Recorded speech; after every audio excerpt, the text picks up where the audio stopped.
Hello everyone, मैं हूं doctor Arshad और इस वीडियो में हम बात करेंगे चेस्ट पेन के बारे में, जो कि सबसे ज़्यादा डरा देने वाला सिम्टम्स होता है। और जब कभी भी किसी को चेस्ट पेन होता है तो हर किसी का ध्यान सबसे पहले इस तरफ जाता है कि कहीं ये पेन हार्ट की वजह से तो नहीं है। लेकिन मैं आपको बताना चाहूँगा कि हर चेस्ट पेन हार्ट की वजह से नहीं होता है।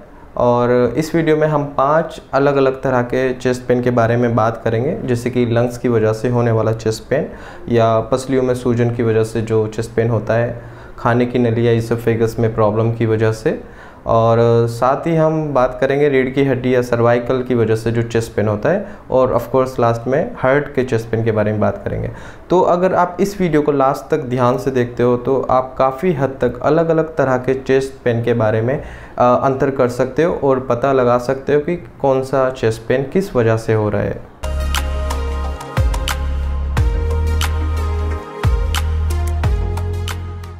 तो सबसे पहले हम उस चेस्ट पेन के बारे में बात करते हैं जो कि खाने की नली या ईसोफेगस में कोई प्रॉब्लम होने की वजह से हो सकता है। तो ईसोफेगस या खाने की नली हमारे गले से स्टार्ट होकर सांस लेने वाली नली के पीछे और रीढ़ की हड्डी के आगे चेस्ट से होती हुई पेट तक जाती है। तो जब हम खाना खाते हैं, ये खाना ईसोफेगस से होता हुआ हमारे पेट में जाता है, स्टोमक में जाता है, और स्टोमक के अंदर बहुत ज़्यादा एसिड होता है। तो जब ये खाना स्टोमक में जाता है तो स्टोमक के एसिड में मिलकर वो खाना बहुत ज़्यादा एसिडिक होता है। अब स्टोमक की जो दीवारें हैं वो इस तरह से बनी होती है कि उस एसिडिक खाने को आराम से हैंडल कर लेती हैं। लेकिन प्रॉब्लम तब होती है जब ये खाना वापस ईसोफेगस या खाने की नली में आ जाता है, और इस बीमारी को हम गैस्ट्रोइसोफेजियल रिफ्लक्स डिजीज़ या GERD बोलते हैं। तो जब ये एसिडिक फूड स्टोमक से वापस ईसोफेगस में आता है तो एक चेस्ट पेन कर देता है, और ये चेस्ट पेन कभी कभी यहाँ एपिगैस्ट्रियम दोनों पसलियों के बीच में से शुरू होकर ये ब्रेस्ट बोन, जो कि पसलियों के बीच में जो बोन होती है उसको हम ब्रेस्ट बोन बोलते हैं, उसके पीछे से होता हुआ कभी कभी गले तक आता है। तो इस तरह का चेस्ट पेन, जिसको हम आमतौर पर एसिडिटी भी बोलते हैं, GERD की वजह से होता है। और इस तरह का चेस्ट पेन जब ज़्यादा होता है जब हम बहुत ज़्यादा ऑयली खाना खा लेते हैं या खाना खाते ही हम लेट जाते हैं। तो इस तरह का चेस्ट पेन का सीधा संबंध हमारे खाने से होता है, और इस तरह का चेस्ट पेन आगे झुकने से या लेटने से और ज़्यादा बढ़ता है। ईसोफेगस या खाने की नली की वजह से एक और प्रॉब्लम है जिसमें चेस्ट पेन हो सकता है, वो है ईसोफेजियल स्पाज़म। जब खाने की नली में मरोड़ या ऐंठन आ जाती है तो उससे बहुत तेज़ी से अचानक दर्द शुरू हो जाता है, जो कि एकदम ये जो ब्रेस्ट बोन है सेंटर में उसके ठीक पीछे होता है, जिसको हम रेट्रोस्टर्नल चेस्ट पेन भी बोल सकते हैं। तो इस तरह का चेस्ट पेन अचानक शुरू होता है, और ये स्पेशली जब होता है जब हम बहुत ज़्यादा ठंडा या गर्म खाना खा लेते हैं, और इस कंडीशन में चेस्ट पेन बहुत सीवियर होता है। और अब हम आते हैं अगले चेस्ट पेन पर, वो है प्लूरिटिक चेस्ट पेन। बेसिकली ये चेस्ट पेन लंग्स में इन्फेक्शन की वजह से हो सकता है। लंग्स के ऊपर एक लेयर होती है जिसको हम प्लूरा बोलते हैं। तो प्लूरा के ऊपर कुछ नर्व सप्लाई होती है। जब कभी भी लंग्स में इन्फेक्शन होता है तो उन नर्व सप्लाई की वजह से उस एरिया में चेस्ट पेन होता है, और ये ख़ास तौर से किसी वायरल इन्फेक्शन जैसे कि कोविड-19 की वजह से हो सकता है, या कोई बैक्टीरिया जैसे कि TB के इन्फेक्शन में भी चेस्ट पेन हो सकता है। तो लेकिन इस चेस्ट पेन की एक ख़ास बात यह है कि जब आप सांस लोगे या कफ करोगे तो उस टाइम पर होता है, और ये चेस्ट पेन सिर्फ एक जगह होता है। अगर यहाँ पेन हो रहा है तो यहीं पर रहेगा, ये कोई लेफ़्ट साइड या राइट साइड या आगे पीछे नहीं जाता है। तो इस तरह का चेस्ट पेन भी काफ़ी ज़्यादा देखने को मिलता है। और अगर किसी को इस तरह के चेस्ट पेन के साथ कफ हो रहा है, सांस लेने में दिक्कत हो रही है, या कफ के साथ ब्लड भी आ रहा है, तो चांसेस हैं कि ये लंग्स में इन्फेक्शन की वजह से ही चेस्ट पेन है। और अब बात करते हैं अगले चेस्ट पेन के बारे में, जो कि कोस्ट्रोकोंड्राइटिस की वजह से होता है। ये चेस्ट पेन बहुत ज़्यादा देखने को मिल रहा है, ख़ासतौर से जब से कोविड आया है। तो कोस्ट्रोकोंड्राइटिस क्यों होता है, और आप कैसे पहचानेंगे कि आपका चेस्ट पेन कोस्ट्रोकोंड्राइटिस की वजह से है? तो उसके लिए आपको थोड़ा चेस्ट की एनाटॉमी समझनी होगी। लंग्स के चारों ओर रिब्स होती हैं, और आगे सेंटर में ब्रेस्ट बोन, या जिसको हम स्टर्नम बोन भी बोलते हैं, ये होती है। तो रिब्स को ब्रेस्ट बोन से जो जोड़ते हैं उसको हम कार्टिलेज बोलते हैं, और जब किसी वजह से, या तो चोट लगने से या एक्सरसाइज या कुछ मेहनत का काम करने से इस कार्टिलेज में सूजन आ जाती है, जिसकी वजह से चेस्ट में पेन होने लगता है, और ये पेन वहीं होता है जिस कार्टिलेज में सूजन आई है। और इस तरह का चेस्ट पेन बहुत ज़्यादा सीवियर होता है, और ये सांस अंदर लेने से या बाहर छोड़ने से, कफ करने से और ज़्यादा होता है। और कभी कभी ऐसा होता है कि आप किसी एक पोजीशन में बैठे हो तो उसी पोजीशन में दर्द होगा, आप पोजीशन चेंज करने पर दर्द ठीक हो जाता है। तो ऐसा दर्द ख़ास तौर से कोस्टोकॉन्ड्राइटिस की वजह से हो सकता है।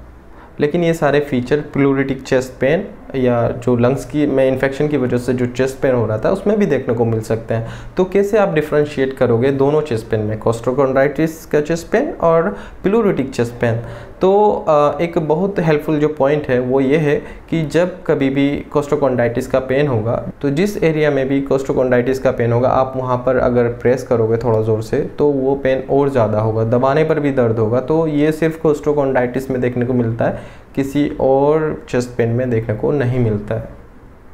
और अब बात करते हैं अगले चेस्ट पेन के बारे में, जो कि सर्वाइकल की वजह से हो सकता है। जो हमारी रीढ़ की हड्डी है, जो वर्टेब्रा है, उसके बीच में से स्पाइनल कॉर्ड होता हुआ जाता है, और जो स्पाइनल कॉर्ड का जो सर्वाइकल पार्ट है जो यहाँ नेक में होता है, इससे बहुत सारी नर्व निकलती है, और ये नर्व शोल्डर से होते हुए आर्म में, बैक में और चेस्ट में सप्लाई करती है।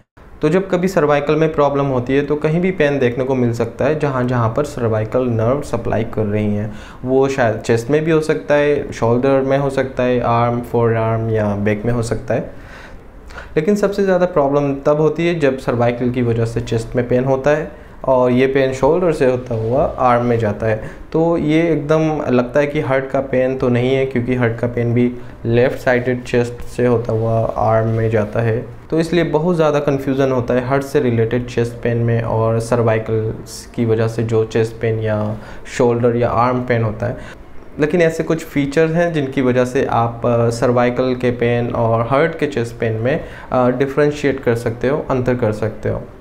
एक तो सर्वाइकल का दर्द हल्का दर्द होता है, बहुत तेज़ दर्द नहीं होता है जैसे हार्ट के दर्द में होता है, और ये दर्द अक्सर तब ज़्यादा होता है जब आप किसी एक पोजीशन में बैठे हो जहाँ पर आप नेक मूवमेंट कम हो रहा हो, जैसे मोबाइल चला रहे हो या लैपटॉप पर या कुछ काम कर रहे हो जहाँ नेक एकदम फिक्स पोजीशन में है, तो वहाँ पर ज़्यादा होता है। और चलने फिरने से जब नेक का मूवमेंट होता है तो सर्वाइकल के दर्द को काफ़ी हद तक आराम मिलता है। लेकिन जो हार्ट से रिलेटेड जो चेस्ट पेन होता है वो चलने फिरने से और ज़्यादा बढ़ता है, और आराम करने से, लेटने से वो दर्द कम हो जाता है। और अब बात करते हैं सबसे ज़रूरी चेस्ट पेन के बारे में, जो कि हार्ट से रिलेटेड होता है। तो ऐसी कंडीशन में जब कभी भी आपको लगे कि आपका दर्द हार्ट की वजह से हो रहा है, दिल में कोई प्रॉब्लम है उसकी वजह से हो रहा है, तो बिना देरी किए हुए आपको डॉक्टर के पास जाना चाहिए। तो आप कैसे पहचानेंगे कि अगर किसी को चेस्ट पेन हो रहा है तो वो चेस्ट पेन हार्ट की वजह से हो? तो सबसे पहले मैं बताना चाहूँगा कि जो हार्ट अटैक या एंजाइना की वजह से जो चेस्ट पेन होता है उसमें एज बहुत ज़्यादा मैटर करती है, क्योंकि कम एज में हार्ट अटैक या एंजाइना की वजह से चेस्ट पेन बहुत रेयरली होता है। तो अगर किसी की एज 40 से ज़्यादा है और उनको हाइपरटेंशन या बीपी हाई रहता हो, शुगर हो, फैमिली हिस्ट्री हो, फैमिली में किसी को ऑलरेडी हार्ट अटैक आया हो पहले, और स्ट्रेसफुल लाइफ हो, तो ऐसी कंडीशन में हार्ट अटैक के बहुत ज़्यादा चांसेस होते हैं। तो ये रिस्क फैक्टर हैं जो कि बताते हैं कि हार्ट अटैक आने के चांसेस बहुत ज़्यादा हैं। वैसे तो दिल का दर्द चेस्ट में कहीं भी हो सकता है, लेकिन ज़्यादातर जो देखने को मिलता है वो चेस्ट के लेफ़्ट साइड में होता है, और ये दर्द शोल्डर की तरफ या जबड़े की तरफ भी जा सकता है और हाथ में भी जा सकता है। राइट साइड में भी हो सकता है दर्द। ऐसी कोई फिक्स एक पोजीशन नहीं है कि यहीं पर दर्द होगा, लेकिन हाँ ज़्यादातर केसेस में लेफ़्ट साइड में देखने को मिलता है। और कुछ केसेस में तो दर्द ही नहीं होता है, जिसको हम साइलेंट हार्ट अटैक भी बोलते हैं, जो कि ख़ास तौर से डायबिटिक पेशेंट्स में देखने को मिलता है।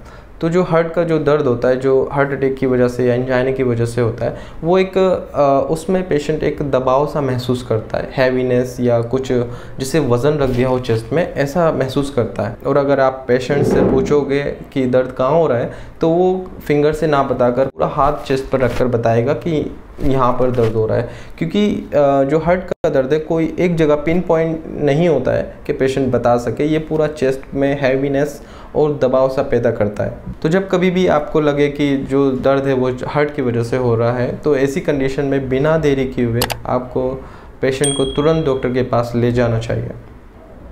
तो दोस्तों इसी के साथ वीडियो को हम यही ख़त्म करते हैं। उम्मीद करता हूँ कि वीडियो आपको हेल्पफुल लगी होगी, और इस वीडियो में बस इतना ही। मिलते हैं नेक्स्ट वीडियो में, तब तक के लिए बाय।